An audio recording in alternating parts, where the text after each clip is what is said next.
Okay, so we're going to do total surface area of rectangular prisms today. Well, if you look at your formula, you've got like a big P and a big B. The big P is the perimeter of the base. We'll go over what the base is right now. For rectangular prisms, it doesn't really matter what side you use for the base, but for these problems, they're marked, so we're going to use the same one. Everybody's going to use the same one. And then you have big B, which is area of that same base. Okay, so when you look at these pictures, they're all marked. The floor is all marked with the little right triangle signs, so that is going to be your base. So the first thing we need to find in order to find surface area is the perimeter of the base. We need to find the height of the box if it's sitting on the table, and we need to find the area of the base, and then we can put it into the formula. So the base is that 4x4 little square at the bottom. So the perimeter of that base is going to be 16 because it's 4 times 4. Perimeter is the distance around, so you add 4 plus 4 plus 4 plus 4. The height of the box, as it's sitting on the table, is this side right here, is the 6. It's how tall it is on the table. So that's a 6. And then the area of the base is 4 times 4, which is 16. And now we just put that in the formula, and you can use your formula. Surface area equals perimeter times the height plus 2 times the base. And you put that in your formula and get the answer. And that's 128. Now what are we finding? So if this is feet, it's square feet. When you're finding area for a surface area of a box, you're either figuring out how much paint you need to paint the box, how much wallpaper you need to cover the box, but it's something to do with this area of the outside. Okay, it's just the plain square footage of the outside. We are not measuring volume. We're going to do that later on in a week or so. And the volume is how much you can put in the box. But this is just dealing with the outside of the box. So this next one, these squatty ones are the hardest ones to find, to figure out. But you can see that that box is 11 by 12. So if we add all the sides of the box, our perimeter is going to be 12 plus 12 is 24 plus 22, which is 46.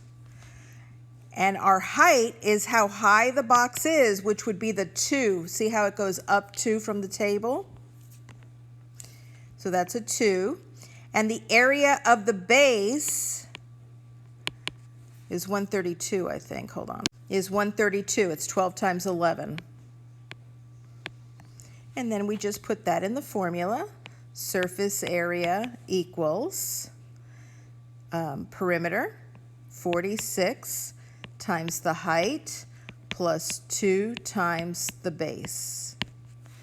It's easier if you list all the things, and once you find everything, you do it. And when I key that into the calculator, it is 356 square meters.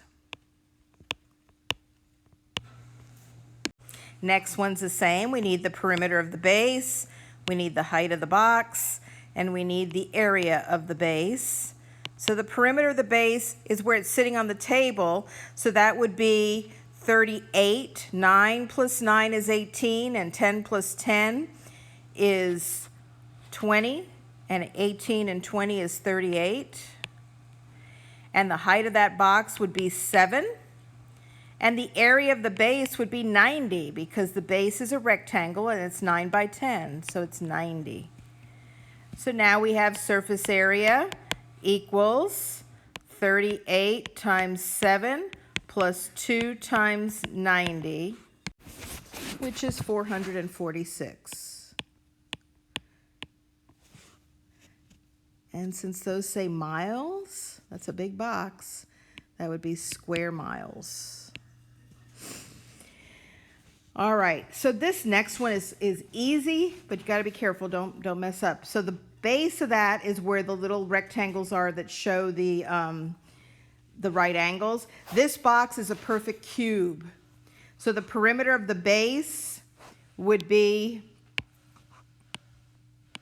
16. The height of the box is 4. That's how tall it is on the table.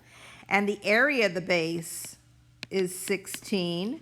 We do the same thing. Surface area equals 16 times 4 plus 2 times 16, which is 96 square centimeters. Look at your work, look at the box, decide what the floor is. Don't just pick up any numbers. You've got to pick up the right numbers in order to do this. Remember, the perimeter is when you add up all 4 sides of the base where it's hitting the floor. The area of the base is when you multiply the length and the width of the part that's hitting the floor. And then the height is how tall the box is on the table. So the harder ones to do are these because you can't see what you're looking at. And but the taller boxes are a little bit easier to do. Let me know if you need any help. Thanks.